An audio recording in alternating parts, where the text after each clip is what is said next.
Hey everyone, it is Wednesday, January 15th. You are listening to the Mo News Podcast. I'm Jill Wagner. This is the place where we bring you just the facts. We read all the news and read between the lines so you don't have to. As you could tell, it is just me again today. Moshe, still not feeling well. Moshe, if you are listening, I hope you are feeling better. So much political news in today's podcast. I know he wasn't happy to miss this one, but of course, you've got to take care of yourself. For now, though, let's get to the headlines. Starting with politics, the big moments from Pete Hegseth's confirmation hearing. So far, it looks like Republicans seem like they could be ready to confirm Hegseth for defense secretary. And we're still waiting for the Supreme Court to weigh in on the TikTok ban, and it turns out some users have already flocked to a different Chinese-owned app instead. Jack Smith releases his report on January 6th and Donald Trump's efforts to overturn the 2020 election. Speaking of Donald Trump, he'll be inaugurated on Monday, and one of the big names who will not be there, Michelle Obama. To health news, you are not imagining things. This year's Norovirus wave is bad. I'll tell you why. To business news, a lot of workers feeling meh about their jobs, the results of a new Gallup survey. And a self-help book from 2020 is going viral after a Philadelphia Eagles player was seen reading it on the sidelines during the game. And as always, we end with On This Day in History. Okay, let's start with the Senate confirmation hearing for Pete Hegseth, President-elect Donald Trump's controversial pick to run the Pentagon. Hegseth is an Army National Guard veteran and a former Fox News host. He's described himself as a change agent who wants to rid the Pentagon of, quote, woke policies. He says they've made the U.S. less battle ready. Well, on Tuesday, Hegseth faced some tough questions on Capitol Hill about his limited management experience, his views on women in combat, and allegations of excessive drinking and also sexual misconduct, both of which he denies and calls a coordinated smear campaign. So I watched most of the hearing on Tuesday, and I do find these hearings pretty fascinating, even though a lot of the senators are just looking for viral moments. So I'm going to let some of these exchanges go a bit long. Here is Democratic Senator Tim Kaine questioning Hegseth about a sexual encounter with a woman at a Republican women's event in Monterey, California back in 2017.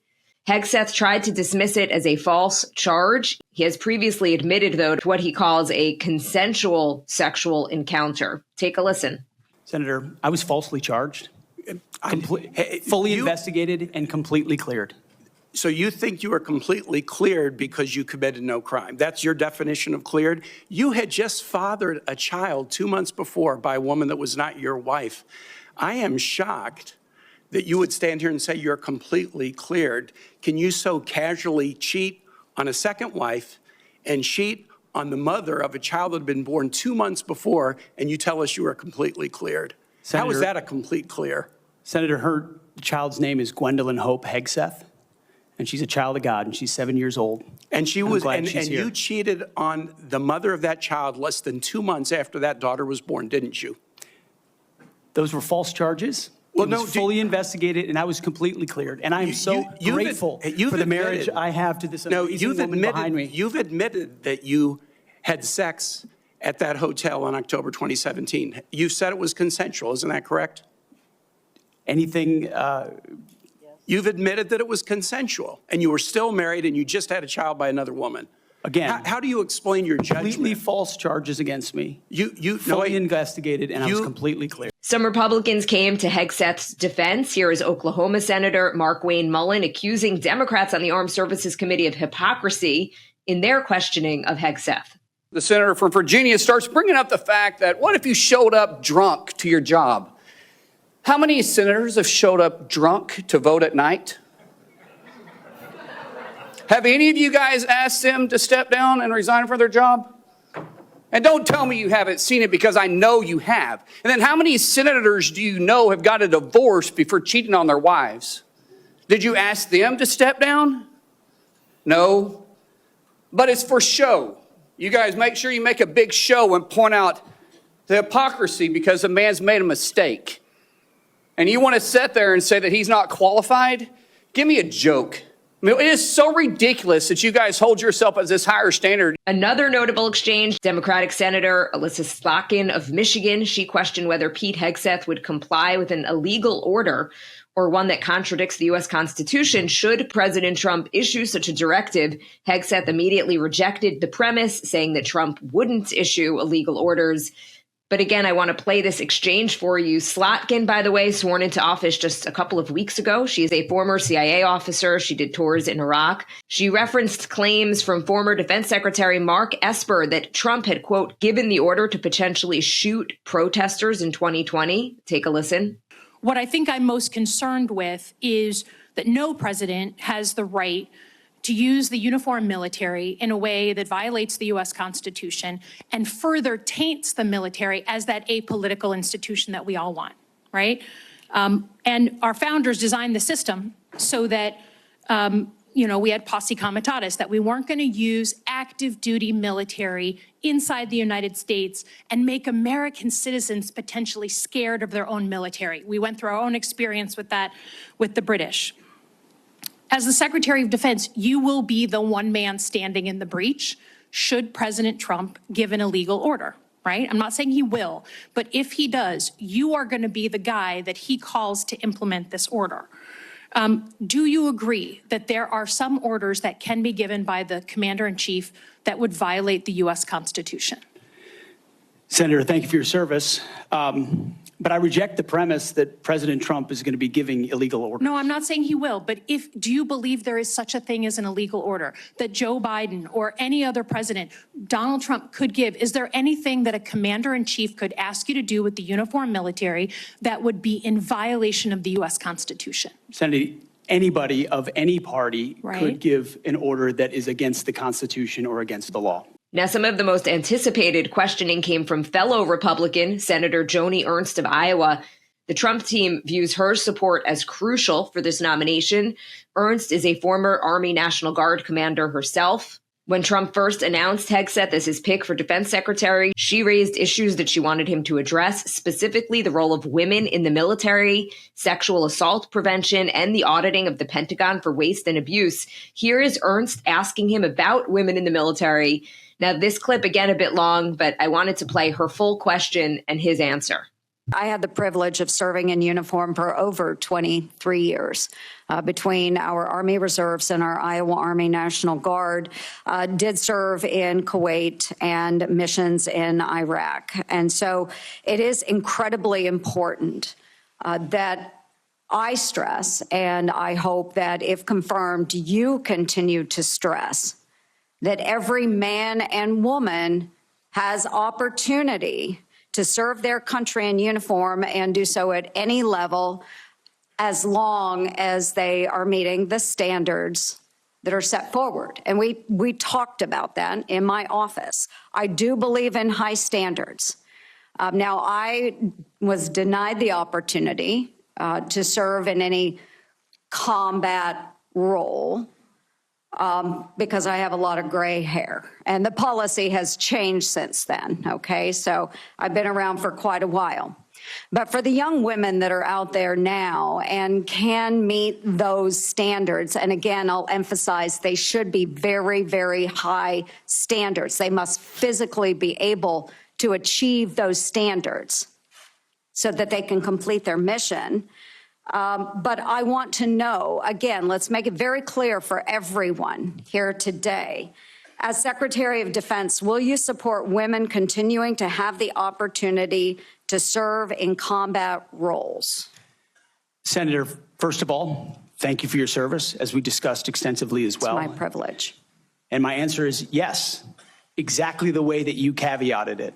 Yes, women will have access to ground combat roles, given the standards remain high, and we'll have a review to ensure the standards have not been eroded in any one of these cases. That'll be part of one of the first things we do at the Pentagon, is reviewing that in a gender-neutral way, the standards, ensuring readiness and meritocracy is front and center. But absolutely, it would be the privilege of a lifetime to, if confirmed, to be the Secretary of Defense for all men and women in uniform who fight so heroic. They have so many other options. They decide to put their right hand up for our country. Now, again, Ernst is key here. Her questions and eventual vote could be crucial to Hegseth's future as well as her own. Now, to be confirmed, Hegseth and the other nominees need a simple majority in the Senate. Republicans have a 53-47 advantage, and then Vice President-elect J.D. Vance can break any ties. So this means that Hegseth cannot afford to lose more than 3 Republican votes. That is, if all of the Democrats vote against him. Sources told NBC News that they feel like Ernst is going to vote to confirm Hegseth, which could give cover to other Republicans who may have had concerns about him. He's definitely not a sure thing, but at this point, it is looking like he's going to get enough votes in the Senate to be confirmed. CNN reporting that the Armed Services Committee is expected to vote on Hegseth's nomination on Monday evening following Trump's inauguration. As for today, there are hearings for some of Trump's other picks. At 9 a.m., the hearing for Kristi Noem, Trump's pick for Secretary of Homeland Security. At 9:30 a.m. Eastern, Pam Bondi, his pick for Attorney General. 10 a.m., Senator Marco Rubio, nominated for Secretary of State. So certainly another busy day on Capitol Hill today. Okay, turning now to the latest on TikTok's future. It is possible that the Supreme Court could rule tomorrow on whether the federal law, which requires TikTok separate from its Chinese parent company ByteDance or else be banned in the United States, is in violation of the First Amendment. It is not clear that the court's going to rule in the case, but it did announce it will release opinions in pending cases tomorrow. So definitely something we'll be watching out for. In the meantime, though, some users are flocking to another Chinese-owned app. It's called Sohongshu, also known as RedNote. Some see it as an alternative to TikTok if the app does shut down. Others say they're downloading it as a way to protest. Warnings from U.S. officials that the Chinese government could access user data or spread false information to TikTok's users. About 170 million people in the United States use TikTok. The hashtag TikTok refugee has nearly 60 million views and 1.7 million comments on RedNote as people migrate from other platforms. The app also surged to #1 on Apple's U.S. App Store Tuesday. With 300 million users, mostly in China, RedNote combines short videos, text-based posts, and shopping. Then there's another app called Lemon8, also owned by TikTok's parent company ByteDance, that has climbed to #2 on the App Store in the U.S. It's unclear, though, if a TikTok ban would also jeopardize Lemon8's operations in the U.S. because the law in question refers to a ban on all of ByteDance-owned apps. Back to RedNote, it launched in 2013. It's based in Shanghai. And the irony is that it puts American users in closer contact with people online in China than they would ever be on TikTok, which itself was not accessible in China. All right, time for the speed read. Before we get going, some quick updates on 2 very important stories that we're watching. In Los Angeles, as expected, the winds have really picked back up with gusts of up to 72 miles per hour reported. So that is making it extremely difficult for firefighters to battle the current fires. And Southern California is also on extreme fire alert. We're also watching the situation in the Middle East, where at least as of this recording on Tuesday evening, a ceasefire and hostage deal between Israel and Hamas has not been made official. Negotiators, though, say that talks are in their final stages. Hamas is expected to release 33 hostages, many, but not all of whom are expected to be alive during the first phase of an emerging deal. Israel will release hundreds of Palestinian prisoners from Israeli jails at the same time. We'll be following both of those stories closely over on the Mo News Instagram page at Mosh, Mosheh, and I'll have updates on my page as well, Jill R. Wagner. Okay, now to politics from the New York Times. The Justice Department released a 137-page volume early Tuesday morning laying out the details of the investigation that the former special counsel Jack Smith conducted into President-elect Trump and his attempts to overturn his loss in the 2020 election. Trump's team had tried to block the release of the report. It's likely to be the Justice Department's final word on the attempt to use the legal system to hold Trump accountable for conspiring to subvert the election results. Now, because Trump won the 2024 election, prosecutors were forced under a binding Justice Department policy to drop the case against him. The bottom line, Smith simply ran out of time for prosecuting Trump because he won re-election. So instead, he's laying out his case in this report, according to which criminal investigators interviewed more than 250 people. They obtained grand jury testimony from more than 55 witnesses One of the big takeaways, Smith says that he was confident that his team of prosecutors and investigators had enough evidence to convict Trump had the case actually been allowed to go to trial.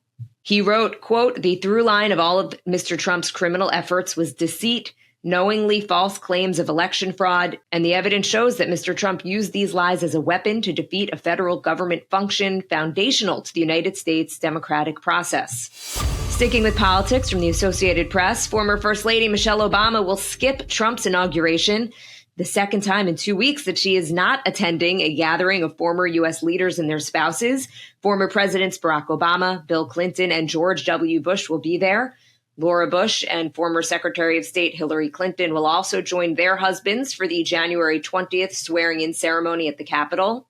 No explanation was given as to why Michelle Obama was skipping Trump's inauguration. If you remember, she also skipped last week's state funeral in Washington for former President Jimmy Carter. She was the only spouse absent from the service. All three former presidents and their wives attended Trump's first inauguration in 2017, including Hillary Clinton after she lost the 2016 presidential election to Trump. Carter, by the way, also attended. To health news from CBS, this winter's wave of norovirus infections has reached levels that are now more than double last season's peak. This is according to the CDC. Nearly 28% of norovirus tests run over the week of the New Year's holiday came back positive for the highly contagious virus, which is the leading cause of foodborne illness like vomiting and diarrhea in the United States.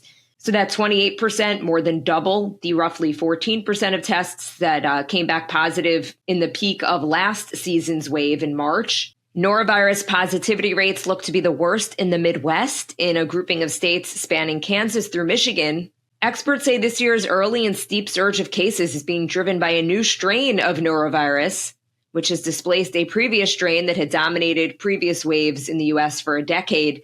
And that new strain's been spotted everywhere around the country, including many cruise ship outbreaks. From Axios, employee engagement, the involvement of enthusiasm that employees feel toward their work and workplace, is at a 10-year low, according to a Gallup survey out Tuesday.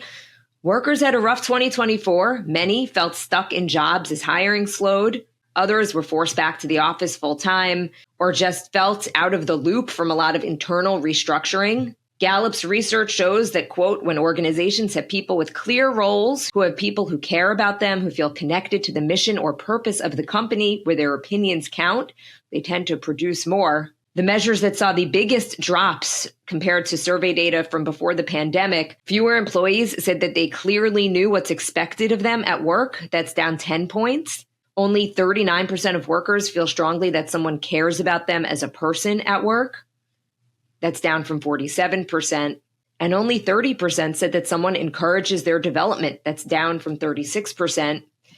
Engagement had a good run. It was rising steadily after the 2008 recession as corporate management improved and leaders started to realize the importance of corporate culture. But the pandemic changed everything. Engagement's been falling since 2020 as everyone adjusted to a rapid series of changes in the workplace, from the rise of remote work to a wave of resignations and hiring, and then a subsequent slowdown. And finally, from NBC News, Philadelphia Eagles wide receiver A.J. Brown got a lot of attention when he was seen reading the self-help book Inner Excellence by Jim Murphy on the sidelines of a game Sunday. The Eagles, by the way, beat the Green Bay Packers 22-10. Overnight, the mental training guide skyrocketed to the top of Amazon's bestsellers list. Brown says he carries the book to every game. This was just the first time that the cameras caught him reading it. He says it is a mental training guide that provides him a sense of peace and focus and helps him maintain his mental clarity during the game. The video went viral. Some compared him to LeBron James, who has similarly been seen reading during games. As for the author, he says he spent his life savings and was $90,000 in debt just to write the book. He said, quote, I didn't know if anyone besides my mom would ever read it, so it was lonely and scary. Well, Jim, congratulations. You are now on the bestsellers list. All right, time for On This Day in History. On this day in 1967, sticking with football, in the first Super Bowl game, the Green Bay Packers of the National Football League defeated the Kansas City Chiefs of the American Football League by a score of 35-10. On this day, January 15th, 1974, the American television series Happy Days premiered on ABC. Happy Days is a nostalgic comedy set during the 50s and 60s. And if Moshe was here, we would probably do our best Fonz impressions. Hey. Hard to do it by yourself, though. On this day in 2001, Wikipedia launched, and as of January of 2024, it had more than 6.8 million articles in more than 300 languages. On this day in 2009, U.S. Airways Flight 1549, piloted by Captain Chesley Sully Sullenberger, landed in the Hudson River after the plane flew into a flock of Canada geese shortly after takeoff. The plane's engines were severely damaged, but miraculously, there were no fatalities. I was actually working for a local TV station in New York at the time. I covered the miracle on the Hudson. I remember it was so cold out, and these passengers were coming out of the Port Authority by the Hudson River, just wrapped in these blankets. Such an incredible story, as it is called, the miracle on the Hudson. And on this day in 1981, Stevie Wonder leads a rally in Washington to get Martin Luther King's birthday declared an official holiday. He performs his song, Happy Birthday, written for King, which becomes a rallying call for the movement. 15 years after his death, by the way, in 1983, Congress passed legislation to make MLK's birthday a holiday, first commemorated in 1986. MLK Day always falls on the third Monday in January, so this year it is January 20th, which also happens to be Inauguration Day. All right, everyone, that's it for me. Thank you for listening to the Mo News Podcast. If you like what you hear, share this with your friends. It helps us grow. Follow us and subscribe so you don't miss an episode, and review us in the App Store.